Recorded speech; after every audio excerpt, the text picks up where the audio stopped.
বিভিন্ন চাকরির পরীক্ষায় এ ধরনের প্রশ্ন আসে, কোন বর্ণগুলো কোন স্থান থেকে উচ্চারিত হয়, আবার কোনটি অল্পপ্রাণ মহাপ্রাণ বর্ণ, বা কোনটি অঘোষধ্বনি কোনটি ঘোষধ্বনি। তো 5টি আঙ্গুলের কেরামতির সাহায্যে আজকে আমরা এটা বিস্তারিত আলোচনা করব।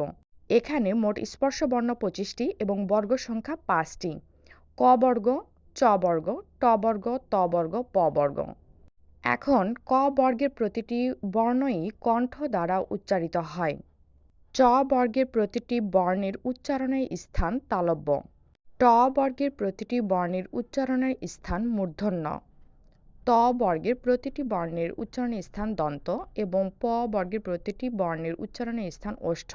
কনিষ্ঠ আঙ্গুল এবং দ্বিতীয় আঙ্গুলে যে বর্ণগুলো দেখতে পাচ্ছেন সেগুলো অল্পপ্রাণ এবং মহাপ্রাণ যা লেখা আছে, এবং সবগুলোই অঘোষধ্বনি।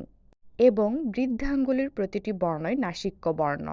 মধ্যমা আঙ্গুলি, চতুর্থ এবং যে বৃদ্ধাঙ্গুলি দেখতে পাচ্ছেন সেগুলো সবকটি বর্ণই ঘোষধ্বনি।